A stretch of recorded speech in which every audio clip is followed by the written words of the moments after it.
Bienvenidos a Club de Prensa Plus en NTN 24. Transmitimos desde Washington a 3 cuadras de la Casa Blanca. Al final de este programa, no lo olviden, lo pueden encontrar completo o pueden encontrar a partes en nuestra página de Facebook, también por nuestra cuenta de Twitter, y el audio, el podcast, lo pueden escuchar, lo pueden oír en SoundCloud.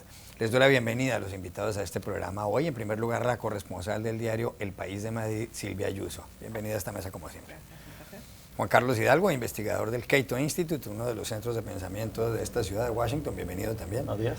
José Jaime Hernández, corresponsal del Universal de México. Bienvenido a esta casa. Un placer. Y Moni Jensen, analista política del Club de Prensa Plus. Bienvenida a este programa. Gracias. El primer asunto, José Jaime, tiene que ver con el Papa Francisco y Donald Trump, el precandidato presidencial republicano aquí en Estados Unidos, porque el Papa, tras su viaje a México, en donde estuvo varios días, y tras haber estado en la frontera entre México y Estados Unidos, en donde se ha construido en alguna parte un muro y en donde el señor Donald Trump ha anunciado que de llegar a la Casa Blanca terminaría de construir esa muralla, pues en el regreso a Roma, en el avión, el jefe de la Iglesia Católica se refirió al señor Donald Trump y dijo: un hombre que quiere construir muros y que no quiere tender puentes, en lugar de tender puentes, no es un cristiano. Y el Papa cuestionó claramente la cristiandad de Donald Trump. No es el primer líder internacional que se mete con Trump. El propio presidente Barack Obama hace pocos días dijo que Trump no va a llegar a la presidencia porque la presidencia de Estados Unidos no es como quien presenta un talk show, un programa de estos de la televisión o de radio, ni un reality show. Bueno, basta ver si los presentadores de talk shows y reality shows regañan al señor Obama, que es posible que eso ocurra. Pero también se han metido con Trump el presidente de Francia, el primer ministro británico y demás. Trump le respondió inicialmente al Papa y dijo que la actitud del Papa es penosa, dijo "is disgraceful". Eso se podría traducir también como desgraciada, pero tal vez lo más acertado es que es una actitud penosa, y que es penoso que un líder religioso cuestione la fe, el credo de una persona. Y dijo: yo soy una buena persona, dijo el señor Trump, y además cuando llegue a la presidencia voy a proteger al cristianismo, cosa que no está haciendo actualmente Barack Obama. ¿Quién sale aquí bien librado y quién sale aquí mal librado? ¿El Papa o Donald Trump? Según cómo se le mire, ¿no? Según con el cristal con que se mire. Yo creo que en el caso del Papa, ¿cómo puedes impedir que un hombre que había estado en la frontera con México, que había estado con decenas, cientos de inmigrantes, de niños que han quedado huérfanos, de mujeres que han quedado viudas, que habló de la crisis humanitaria de la migración indocumentada, y que miles de gentes que han muerto en este intento por cruzar la frontera para buscar una buena vida? ¿Cómo puedes esperar que un ser que ha pasado por esta experiencia no critique a un hombre que propone la construcción de un muro que justamente penaliza ese fenómeno? Porque la autoridad política de este país ha sido incapaz de resolverla. De otro lado, yo creo que Donald Trump, desde mi punto de vista, se disparó muy rápido, pero ya sabemos que Donald Trump es de mecha corta, y yo creo que se equivocó no para ganar las elecciones de este sábado en Carolina del Sur, porque yo creo que le va a beneficiar entre la base evangelista y la base conservadora, esta base conservadora que hasta hace poco tenían la bandera confederada en todo el estado, la bandera confederada que representa yo creo que detrás de ellos se esconden algunas de las causas más horripilantes, el racismo, la justificación del racismo, la supremacía de los blancos. Entonces yo creo que en el corto plazo lo va a beneficiar, pero sospecho que en el largo plazo, y yo creo que Trump, después en el debate que hubo en la noche, o en las entrevistas que tuvo en la noche, reculó, metió reversa, porque se dio cuenta que de alguna manera no le conviene este pleito con el Papa en el largo plazo, porque el electorado de Estados Unidos es un electorado diverso, plural, y entre ese electorado el Papa es una persona respetada, de tal suerte que yo creo que en el corto plazo puede ser que le beneficie esto, pero en el largo no creo. Y yo creo que el Papa, que es una autoridad moral reconocida, que de hecho este discurso está detrás mucho del accionar de la Iglesia Católica en Estados Unidos, no podía ser otra cosa. ¿Favorece a Donald Trump este rifirrafe con el Papa, sobre todo de cara a las primarias de Carolina del Sur este domingo aquí en Estados Unidos, y sobre todo también cuando Trump en las encuestas nacionales está muy por delante de los otros precandidatos republicanos? Bueno, llevamos desde que Trump lanzó su campaña el verano pasado de acá, diciendo cada vez que ha soltado una barbaridad, hemos dicho es el fin de Donald Trump. Donald Trump ha acusado a los veteranos, se ha metido con los veteranos, que es aquí casi un tabú, ha roto todos los tabúes y sigue adelante, así que creo que cualquier cosa que digamos aquí que va a ser el final de Donald Trump, nos vamos a volver a equivocar. Es lo increíble de este personaje. Dicho lo cual, y además el Papa, o sea, el catolicismo en Estados Unidos no tiene la fuerza y la influencia, el cristianismo sí, pero el catolicismo es menor, salvo Kennedy, no ha habido un presidente católico tampoco hasta ahora. Entonces, no es, aunque sea una figura muy respetada, y el Papa estuvo hace no tanto tiempo en Estados Unidos, no es como si se hubiera criticado el Papa a un personaje geopolítico en México, en América Latina o hasta en Europa. O sea, el alcance es menor. Dicho lo cual, lo interesante para mí es que lo que se pone en el tapete una vez más, y eso no es solo Donald Trump, lo están haciendo todos, lo han hecho siempre Estados Unidos, pero en esta campaña pareciera que más, es el protagonismo que el uso que están haciendo los candidatos, sobre todo los republicanos, del tema de la fe, de la religión, en un país en el que se supone que hay una separación entre Iglesia y Estado, y esto lo están difuminando hasta un punto que, como lo hablábamos antes, como no estamos hablando de un Estado teocrático, sí, pero pareciera a veces, porque Marco Rubio ha dicho, bueno, me voy a guiar por Dios, pareciera que si en este país no crees en Dios, no tienes casi ni derecho a vivir en este país. Y eso Juan Carlos. Bueno, se juntó el hambre con la gana de comer. Dos de los personajes con más, que no les pueden poner un micrófono porque siempre se disparan, como es el Papa Francisco y Donald Trump, ahora han entrado en esta controversia.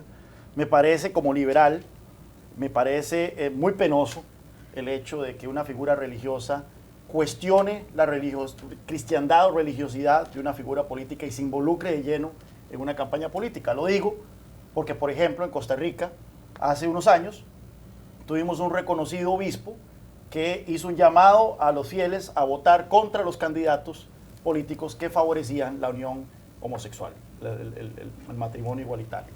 Eso me pareció pésimo, porque el obispo trató de no cristianos a esos candidatos que apoyaban eso, y por la misma razón es que encuentro penoso esto que está haciendo el Papa, a pesar de que estoy de acuerdo de que construir muros es una posición lamentable, de que atenta contra la humanidad, que atenta contra las relaciones de los buenos países y demás.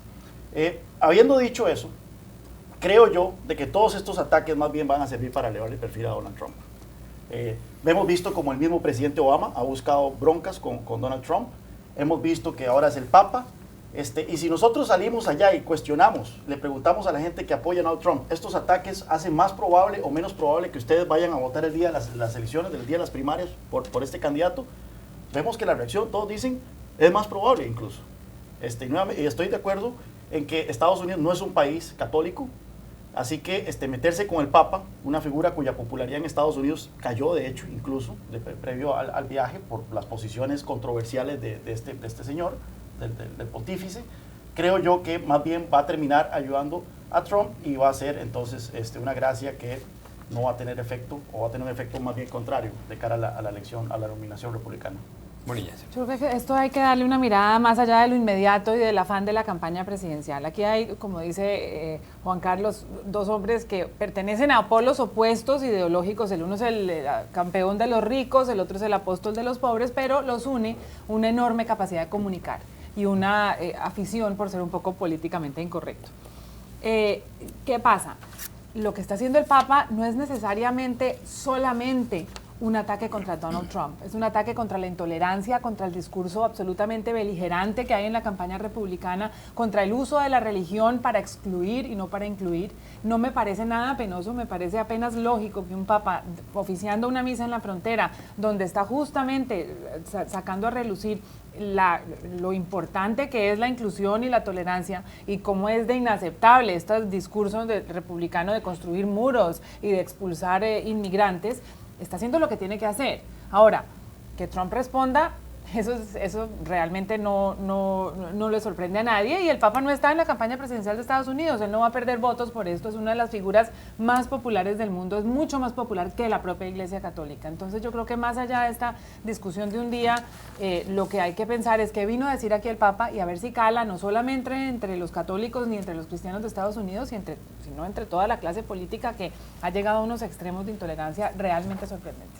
Yo solamente quisiera, es cierto que Estados Unidos no es un país que se mueva por la vena católica o que sus impulsos o sus reflejos estén en relación directa con esta sensación de si has ofendido o no al jefe de la Iglesia Católica o si te has peleado con el jefe de la Iglesia Católica. Sí. Pero no se nos olvide que el gran mérito de Barack Obama en el 2007-2008 fue que fue capaz de armar una coalición amplia. Y entonces yo creo que eso está perdiendo de vista Donald Trump. Donald Trump, al pelearse con el jefe de la Iglesia Católica, lo que está haciendo es justamente no conseguir esta coalición, no conseguir ampliar esta base de apoyos, de respaldos que tiene entre las distintas minorías de Estados Unidos. Y en ese sentido, por eso digo que puede pagar factura en el largo plazo. Luego, en un segundo elemento, a mí lo que me preocupa, y de hecho, en el debate, en la sesión de preguntas y respuestas que hubo ayer en Carolina del Sur, me llamó mucho la atención la pregunta de una mujer que le preguntó a Donald Trump. Dice, a mí lo que me preocupa de usted, señor Donald Trump, es su capacidad de autocontrol.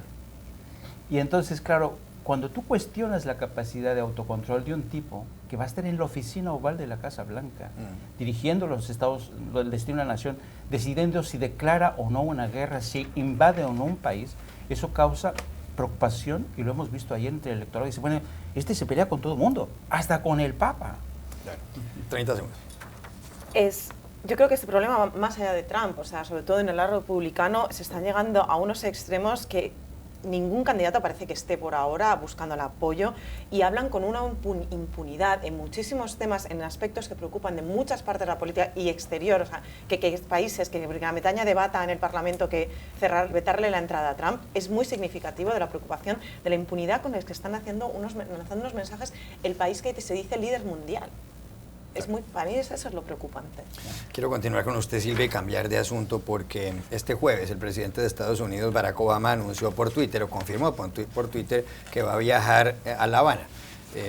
Después de que eso lo hizo después de que el 20 de julio del año pasado se restablecieran las relaciones diplomáticas entre Estados Unidos y Cuba, rotas el 3 de enero de 1961. Habían pasado 11 presidentes por la Casa Blanca antes de que esto sucediera. Pero entonces ahora viene la pregunta de qué va a pasar con este viaje de Obama a Cuba, posteriormente irá a la Argentina. Hay un editorial del diario El País, usted ha escrito varios artículos, ha cubierto todo este asunto en las páginas de ese periódico madrileño. Pero el diario The Washington Post dice hoy que Estados Unidos está esperando que el régimen castrista mueva ficha, es decir, que haya o mayor libertad de expresión o mayor respeto por los derechos humanos. Incluso traen un dato, el mes pasado, el mes de enero, en el mes de enero hubo en Cuba 1.414 detenidos por razones políticas, algunos de ellos detenidos simplemente durante unas horas y fueron arrestados en las afueras de algunas celebraciones de misas católicas, y 56 de estos 1.414 fueron golpeados. Aquí la pregunta es, ¿moverá ficha? ¿Avanzará en algún sentido el régimen castrista antes de que vaya Obama? Cuba no suele jugar, o sea, no suele hacer ese juego, decir, te hago unas concesiones demasiadas. Bueno, lo hizo antes de que llegara el Papa, liberación de algunos detenidos, etc. Lo interesante del viaje, yo me he preguntado mucho por qué ahora. Yo pensaba que tenía más lógica que lo hiciera al final de su mandato. Como último es realmente el legado de Obama en internacional, porque Irán todavía baila, pero bueno, Cuba, digan lo que digan, es bastante irreversible, no hay ni siquiera está en tema en campaña electoral realmente, es decir, nadie se va a atrever a echar muchísimo para atrás muchas de las medidas, porque Obama ha jugado muy bien, tiene a todas las empresas, o sea, no vas a decirle a las aerolíneas, sí, ya no podéis volar a Cuba 110 vuelos al día. Dicho lo cual, el momento es muy interesante, porque no es solo lo que... En abril, Obama va a finales de marzo, y en abril Cuba tiene su congreso del Partido Comunista, que es el evento cada X años. El último fue en 2011, antes habían pasado 13 años desde el último congreso, en el que se establecen los pilares, los lineamientos, como le llaman ellos, para la política que va a hacer el país en los próximos años. Y esta va a ser el congreso que se va a decir la política que debería persistir después de Raúl Castro, de los Castro, porque no olvidemos que Obama se va en 2017, pero Raúl Castro se va en febrero-marzo de 2018. Y esa es la gran interrogante. Entonces, que Obama llegue justo antes de ese congreso fundamental, creo que va a servir, primero, es un mensaje claro a la nomenclatura cubana, y más allá de Raúl Castro, también puede ser, muchos analistas dicen que es un espaldarazo, porque Raúl Castro tiene muchos enemigos dentro, hay mucha gente dentro del Partido Comunista, del gobierno cubano, que son muy escépticos y no están de acuerdo con esto porque les está trastocando todo un sistema y una serie de posiciones. Entonces, lo interesante es que Obama va allí, quizá no van a conseguir inmediato, pero sí que yo creo que tiene muy claro porque, que va a estar este congreso clave. De hecho, Penny Pritzker, que esta semana se reunió aquí con Rodrigo Malmierka, el ministro de Comercio Exterior, es una reunión que ha quedado colapsada, opacada por el anuncio de Obama, pero Penny Pritzker le dijo claramente a la cara, mirándole a los ojos, queremos invertir, queremos saber qué va a pasar y queremos saber qué va a pasar en ese congreso. Entonces, eso creo que quiere decir claramente Estados Unidos quiere que se mueva ficha, quizá no justo antes, pero quiere que se mueva ficha y que en ese congreso se tenga en cuenta que esto es un juego de dos e irreversible. Penny Pritzker, secretaria de Comercio de Estados Unidos, Rodrigo Malmierka, ministro de Comercio Exterior de Cuba. Juan Carlos Hidalgo. Sí, en diciembre pasado, en una entrevista, el presidente Obama dijo que él no contemplaba viajar a Cuba hasta el tanto que hubiera señales más claras por parte del régimen en materia de política, en materia de reformas políticas, liberación de reos, que acabe la persecución y todo. Lo que hemos visto más bien en los últimos meses ha sido un deterioro de la situación en materia de represión y en materia de incluso libertades económicas. Hemos visto que, por ejemplo, Andrés Oppenheimer reportaba hace poco en un artículo de opinión de que la cantidad de trabajadores autoempleados ha caído en los últimos 6 meses. Hemos visto un aumento en la cantidad de gente saliendo de la isla. Hemos visto un aumento en el número de detenciones arbitrarias. O sea, entonces todo el entusiasmo que hay sobre Cuba en este momento radica en lo que Washington está haciendo sobre Cuba y más sobre lo que Cuba está haciendo en materia de reforma. Este viaje del presidente Obama es de opción, él no estaba obligado a viajar a la isla. Claramente, él quiere pasar a la historia como el primer presidente en viajar a la isla, o sea, una cuestión de ego también. Es que el último fue Calvin Coolidge en 1928. Entonces él quiere pasar a la historia como el equivalente de Nixon que fue a China, ¿verdad? Quiere hacer irreversible esta política, sí. Pero mi preocupación es el mensaje que esto va a mandar, o sea, en materia al régimen cubano. Va a ser un espaldarazo para los Castro. Yo esperaría que el presidente Obama siga los pasos del expresidente Jimmy Carter cuando Jimmy Carter fue a Cuba en el 2002. Se reunió con disidentes, la Casa Blanca ha anunciado que va a reunir con disidentes, pero también hubo un discurso televisado al país en donde Jimmy Carter habló a favor de elecciones libres, donde de más derechos para respeto a derechos humanos, mayores libertades para el pueblo cubano. Yo esperaría una actitud similar del presidente Obama. Si no lo hace, va a ser un viaje más por vanidad, más por legado, que por, en verdad, mejorar la calidad de vida de los cubanos. Más que por vanidad es para justamente lograr que el deshielo no tenga reversa y que sobreviva. Y creo que muchos nos sorprendimos de lo rápido que se planeó este viaje y cómo parecía políticamente inconveniente en medio de una campaña. Pero creo que lo que está tratando de hacer Obama él sí es consciente de que un presidente republicano puede reversar muchas de las medidas que él ha tomado y evidentemente puede congelar indefinidamente la posibilidad de levantar el embargo. Entonces está creando unas condiciones a través del sector privado, que es un aliado bastante curioso para Obama, y crear unos lazos permanentes entre las empresas de Estados Unidos y Cuba. Crear lazos permanentes de turismo, el tema de los viajes es muy, muy importante, simbólico y importante real, sí. Y crear lazos entre las empresas que no tengan posibilidad de reversarse. Lo que pasa es que las reformas en Cuba, y yo creo que el gobierno de Estados Unidos es muy consciente de eso, son lentas, y yo creo que ellos están jugando más el juego largo que un juego de vanidades. 30 segundos, Jaime Hernández. No, yo solamente, Juan Carlos hablaba se refería al viaje de Richard Nixon en 1972 a China. China en ese momento ni dio nada a cambio, no hubo apertura, no hubo reformas que hubieran de alguna manera justificado ese viaje de Nixon. Y sin embargo es considerado como uno de los puntos más importantes de Nixon, de su legado, por lo menos en materia de política exterior. Yo creo que este viaje es justamente eso, puede compararse ese viaje de Nixon a Cuba, no China. No, ya lo sé, pero ten en cuenta una cosa, a diferencia de China, Obama está lidiando con dos enemigos, tiene dos frentes abiertos, uno en La Habana y otro en el Congreso de Estados Unidos, donde los republicanos no quieren levantar el embargo. Ya regresamos a Club de Prensa Plus.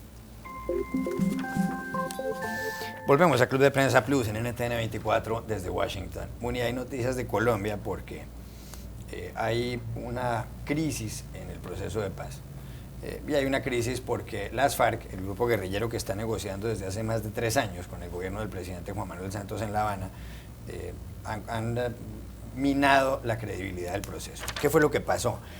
El gobierno colombiano ha autorizado a lo largo de esta negociación que los líderes de las FARC que están en La Habana, contra quienes existen, por supuesto, algunas órdenes de captura que están suspendidas de momento, puedan viajar a Colombia a transmitir los avances del proceso de paz a los militantes, a los guerrilleros de las FARC.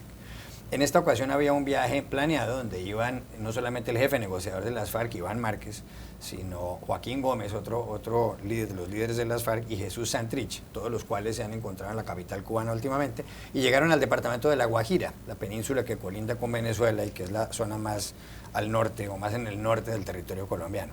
Fueron a un municipio, Fonseca, y a un corregimiento que se llama El Conejo, supuestamente a un acto de proselitismo, pero lo que ocurrió es que cuando llegaron a una manifestación pública estuvieron custodiados por guerrilleros de las FARC que iban armados. Eso está por fuera de lo que está previsto dentro de las negociaciones de paz. Automáticamente el jefe negociador del gobierno colombiano, Humberto de la Calle, dijo que esta era una violación muy seria a las conversaciones, que debían regresar inmediatamente los guerrilleros de las FARC a La Habana, a donde se supone que el próximo 23 de marzo van a firmar el acuerdo de paz definitivo o el acuerdo de terminación del conflicto las partes, y el señor de la Calle dijo que no puede haber política con armas. ¿Qué consecuencias puede tener esto para la credibilidad del proceso de paz en Colombia? Bueno, realmente había poca credibilidad para empezar y esto lo termina de minar de una manera completamente justificable. No hay sino palabras de condena por lo que ha sucedido. Además, los 3 líderes de guerrilleros en un acto de flagrante violación a todos los acuerdos es deplorable. Pero ahí hay 2 preguntas. ¿Qué pasa con los países garantes de este proceso? ¿Solamente garantizan la seguridad y la integridad y el seguimiento de las FARC? ¿Por qué el resto de los colombianos están indefensos en este proceso y por qué pueden suceder estos hechos que luego generan pues obviamente un rechazo por parte del gobierno? ¿Por qué no antes? O sea, ¿qué es lo que pasa con la veeduría de este proceso que permite que estos hechos se den? Parece un hecho diseñado solamente para torpedear el proceso de paz. Y por otro lado, el gobierno, ¿esto es negligencia del gobierno, es ingenuidad, es demasiado confiabilidad o es un aval? Y esas son las preguntas que tiene hoy y esta semana el pueblo colombiano con respecto a este proceso. Juan Carlos Hidalgo. Bienvenidos al futuro. O sea, esto es una de las cuestiones que básicamente se han venido señalando una y otra vez, que esto va a ser el futuro si se aprueba este acuerdo de paz tal y como se ha venido negociando y tal con los puntos que se han venido señalando. Un futuro en donde las FARC van a continuar armadas, van a poder hacer proselitismo y van a poder elegir a sus candidatos en distritos especiales en donde van a poder andar armados e intimidando a los votantes. Mucha gente acusa de que esto son fantasías y todo. Aquí tenemos ya pruebas concretas de que eso va a ocurrir. Y el gobierno de Santos, ¿qué va a hacer?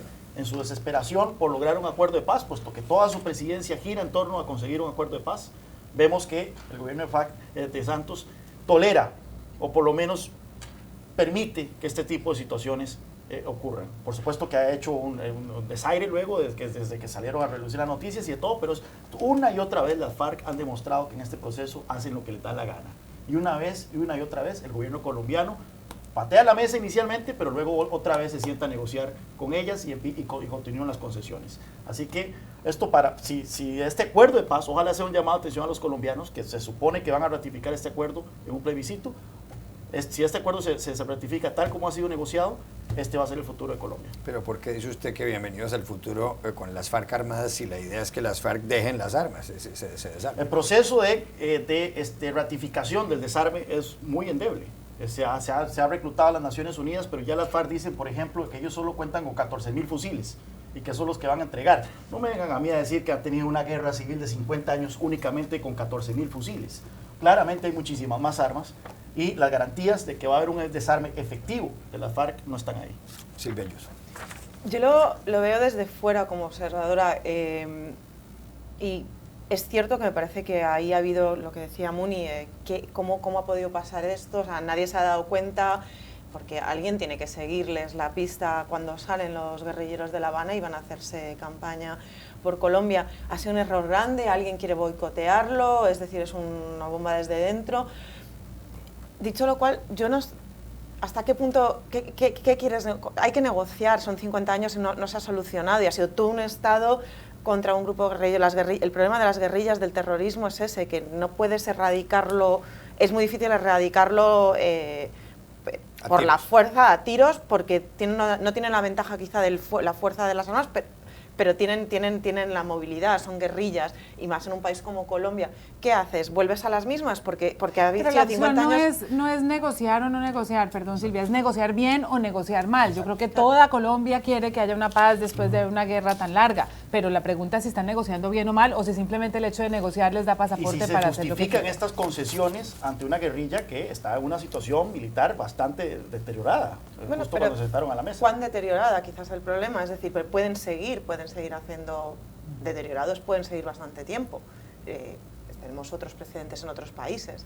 El problema es, yo no estoy diciendo que se esté haciendo bien o que no haya, que hay muchas dudas todavía en el acuerdo, pero tampoco, o sea, creo que hay que dar también un cierto voto de confianza y un margen. Ahí va a haber, esto es una política también de error, lo que se llama en Estados Unidos de error, prueba, etcétera, y va a haber muchos flecos y nadie va a estar contento jamás con un acuerdo con un grupo guerrillero, con un grupo que ha hecho terrorismo y durante muchos años en un país que ha sufrido tanto. Nunca va a haber un acuerdo.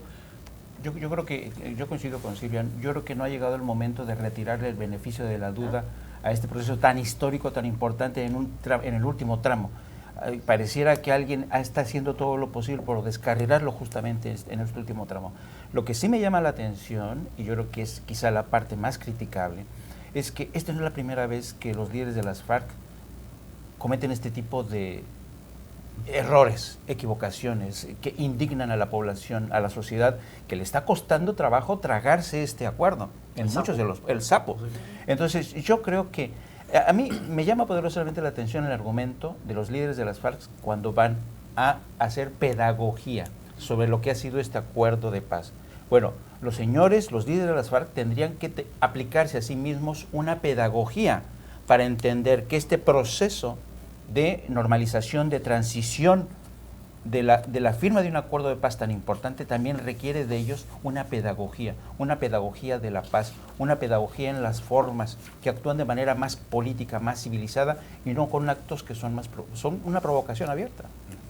4 minutos más en este segmento para hablar de un asunto europeo, porque en las últimas horas ha habido una cumbre entre David Cameron, el primer ministro del Reino Unido, de la Gran Bretaña e Irlanda del Norte, y los líderes de la Unión Europea, que comprende 28 países, uno de los cuales es el Reino Unido. Ha sido una relación muy tensa la del Reino Unido, o la de Inglaterra, como se conoce de otra forma, con la Unión Europea a lo largo de la historia, y aquí incluso están los datos. En 1958, cuando era primer ministro Anthony Eden, él trató de bloquear los pactos fundacionales de la Unión Europea. La Unión Europea fue fundada por Francia, Alemania, Italia y los países del Benelux, que son Bélgica, Holanda y Luxemburgo. Trató el señor Eden de bloquear esto y de boicotear prácticamente el acuerdo inicial. Luego, ya que hay más datos, en 1961 Francia vetó la entrada de Inglaterra. Harold Macmillan, el primer ministro británico, pidió entrar. Charles de Gaulle, el líder francés, dijo que no. De Gaulle volvió a decir que no en 1967, cuando era primer ministro británico Harold Wilson. Después, en el 75, cuando De Gaulle ya no estaba como líder francés, Edward Heath, el primer ministro británico, consiguió que el Reino Unido entrara a la Unión Europea. En 1979, la primera ministra conservadora, Margaret Thatcher, dijo que no estaban bien manejadas las finanzas y dijo que me devuelvan el dinero, que dónde está mi cheque. Luego, en 1992, en el Tratado de Maastricht, logró el Reino Unido no entrar dentro de los países donde iba a circular el euro, cosa que está ocurriendo, y también Inglaterra tiene sus propias política migratoria. No puede entrar cualquier persona al Reino Unido, tiene una política distinta. ¿Qué ocurre ahora? Que habrá un referendo en el Reino Unido el 23 de junio, a ver si sigue el país dentro de la Unión Europea o no. Las encuestas están más o menos 50% sí, 50% por el no. Pero le está ofreciendo los líderes europeos al señor Cameron de momento, para que se vaya tranquilo, que por ejemplo haya cierta discriminación con los trabajadores extranjeros. Los trabajadores extranjeros van a recibir unas prestaciones sociales inferiores a los de los trabajadores británicos o ingleses. ¿Qué puede ocurrir aquí? No lo sé. ¿Qué puede ocurrir? Yo soy una europeísta convencida. Creo que en la Unión Europea, en rasgos generales y pese a toda la crisis, el euro ha tenido muchos errores, pero por ejemplo España indudablemente se ha beneficiado ha ganado, no solo en cuestión económica, me refiero en peso político, en todo. O sea, Europa es fuerte unida, pero Gran Bretaña siempre ha sido como el apéndice escéptico, o sea, como bien contabas. Esto viene desde el principio. El problema es cuando se hace política interna jugando con detalles externos. Cameron jugó muy arriesgadamente, encima ganó y ahora tiene que continuarlo porque el órdago que se echó lo tiene que finalizar y ahora tiene este problema. Cuando los británicos dicen que los europeos que tengan menos prestaciones, bueno, entonces ¿qué pasa? ¿Qué hacemos en España con todos los británicos que vienen a la Costa del Sol, se compran la casita porque viven mucho más barato y la Seguridad Social en España les paga todas las operaciones, etcétera, que en el Reino Unido quizá no lo hacen o tendrían que pagar mucho más? Les hacemos pagar más. O sea, digamos, aquí hay muchos juegos y se está. Gran Bretaña tiene la moneda, tiene la moneda de cambio, tiene el ¿cómo se dice? El soborno de decir que si se fuera Gran Bretaña de la Unión Europea le daría un golpe muy grande, muy grande a la Unión Europea. No es cualquier país, no es ni siquiera Grecia, es Gran Bretaña, es Londres. Pero por otro lado, también Europa se está achicando, yo creo, un poco demasiado. Es decir, a Londres, a Gran Bretaña le interesa en general estar en Europa. El problema es que Gran Bretaña tiene que dejar de hacer política interna, bueno, como muchos otros países, a costa de Europa, pienso yo. Creo que eso no pinta bien, porque por un lado Cameron está en un sándwich entre la derecha de su partido y los euroescépticos que tiene que complacer de alguna manera y aparecer como un gran negociador, y estos países que él ahora ha decidido hacer 27 negociaciones individuales en el día de hoy para tratar de lograr algún acuerdo.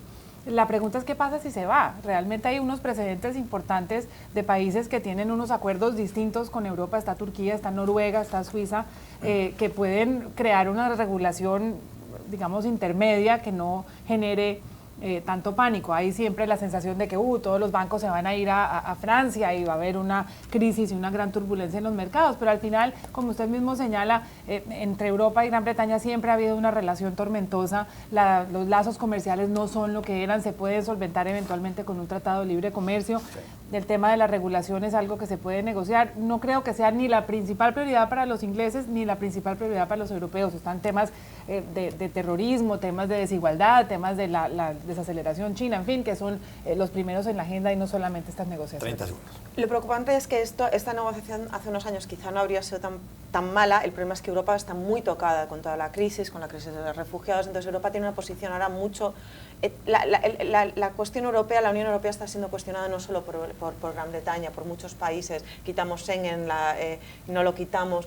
Entonces, el peligro es que haga una implosión más grande, que provoque una implosión y se desintegre un proyecto que yo creo que, a pese a todo, merece la pena seguir defendiendo. 40 segundos. Sí, la desintegración podría venir en el Reino Unido. Si el Reino Unido vota por el salirse, y sabemos que Escocia, que recién acaba de tener un referendo independentista, es muy proeuropeo y muy probablemente esta sería la excusa perfecta que estaba esperando el Partido Nacionalista Escocés, que ha venido increciendo desde ese referéndum, para impulsar un nuevo referéndum y eventualmente ahí sí tener una carta ganadora para separarse del Reino Unido. Así que aquí se están jugando muchísimas cosas, no solo la permanencia del Reino Unido en la Unión Europea, sino la misma existencia del Reino Unido. 30 segundos, Jaime Hernández. Bueno, como decía Silvia, yo creo que siempre, sobre todo en época de vacas flacas, el Reino Unido siempre ha jugado con el chantaje. Y yo creo que es una nación que tenemos que tener en cuenta o tratar de entenderla. Siempre ha tenido que lidiar ella misma con su insularidad y su poca vocación europea. Y al mismo tiempo, si tú te asomas a la realidad actual del Reino Unido, tienen serios problemas, desempleo, poco crecimiento. Entonces, todas estas tensiones están empujando a favor de separarse de Europa o chantajear más a europeos, porque yo no estoy tan convencido que los ingleses realmente se quieran ir de la Unión Europea. Ya regresamos a Club de Prensa Plus.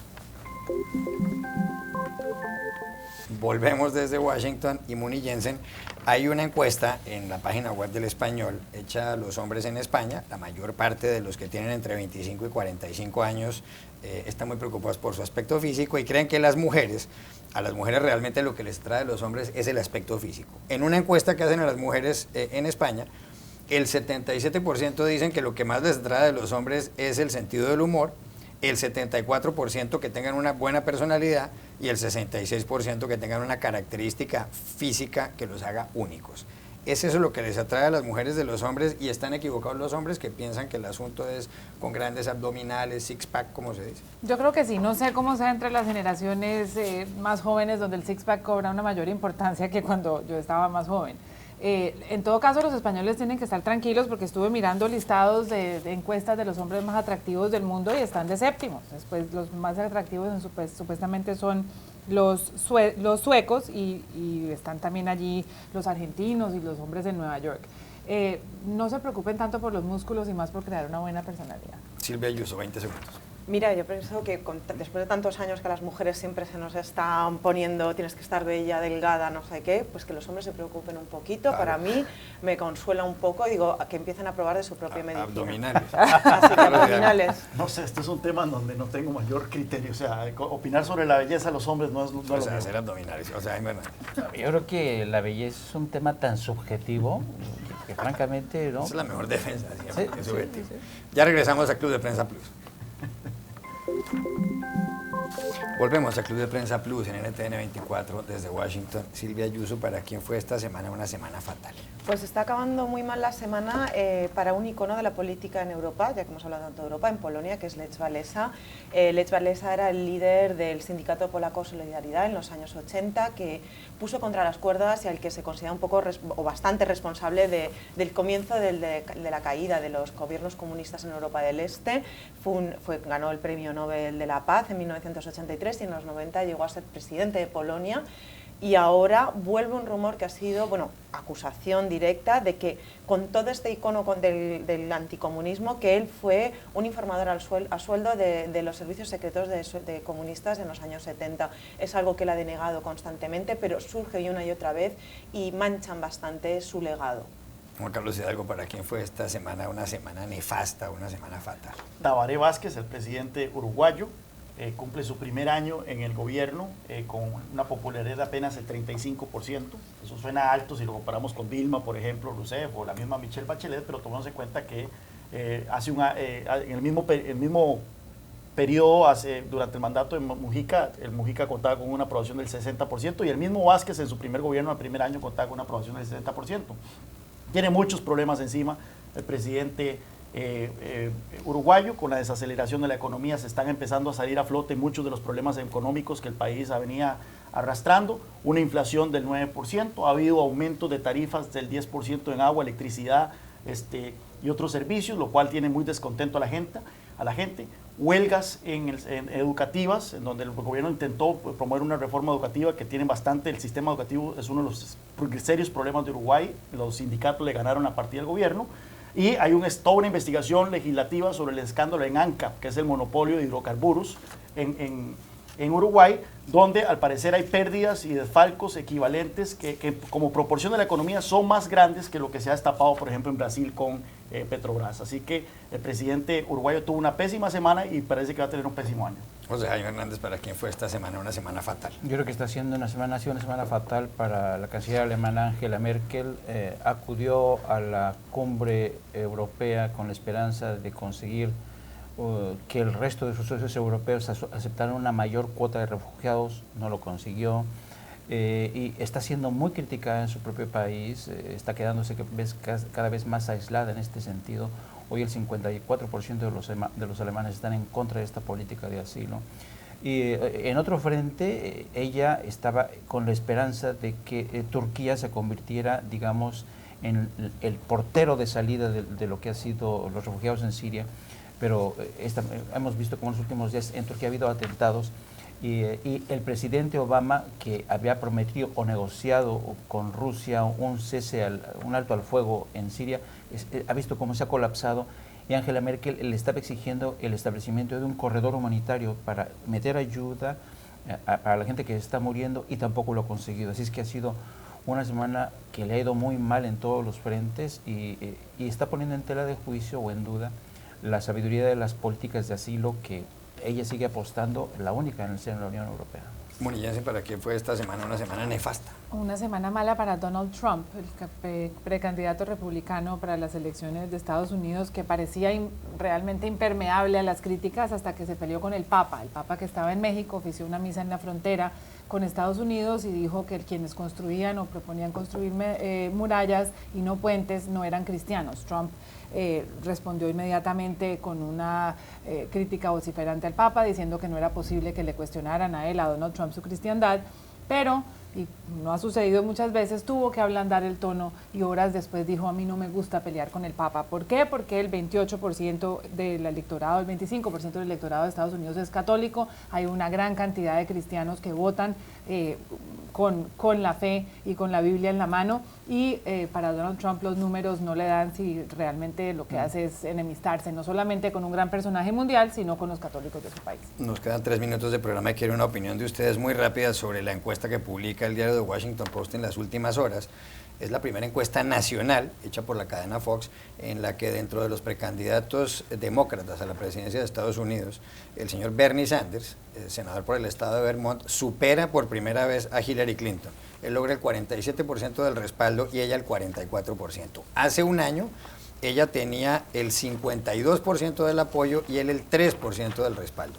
¿Cree usted que Sanders le puede ganar a Hillary la carrera a la candidatura demócrata a la Casa Blanca? A estas alturas ya me lo creo todo, del lado republicano con Trump y del lado demócrata con Bernie Sanders. Está demostrándose que no hay nada, no se puede dar nada por seguro, y Bernie Sanders está teniendo un impacto imprevisto en unos sectores muy interesantes. Están consiguiendo mover a los millennials, que son los que siempre se dicen los jóvenes que están desmotivados y de repente están acudiendo mucho a votarle. No sé si va a ser la sorpresa como fue Obama en el 2008, pero desde luego Hillary Clinton tiene muchos motivos para estar más que inquieta. Juan Carlos Hidalgo. Un llamado de atención para el Partido Demócrata, así como hablamos muchísimo del populismo del lado republicano, en el Partido Demócrata está ocurriendo exactamente el mismo fenómeno. El Partido Demócrata se está moviendo radicalmente a la izquierda. El corazón del Partido Demócrata está con Bernie Sanders. Los jóvenes, los millennials, los llamados millennials, cuando usted les pregunta, una mayoría de ellos se identifica como socialista y no como capitalista. Y esto es un gran problema para el sistema, para la política estadounidense. Esto también es un reflejo de lo malo que es Hillary Clinton como candidata, ¿verdad? Pues Jaime Hernández. Dudo a estas alturas que esta amenaza de Bernie Sanders contra Hillary Clinton se consolide, que la consiga descarrilar de la nominación por el Partido Demócrata. Sin embargo, creo que el fenómeno Bernie Sanders, y eso lo tendría que tener en cuenta Hillary Clinton, ha dejado en evidencia que el tema de la desigualdad, que es fundamental, sobre todo entre los jóvenes, es un tema que no pueden seguir ignorando, particularmente Hillary, y tiene que poner mayor atención ahí.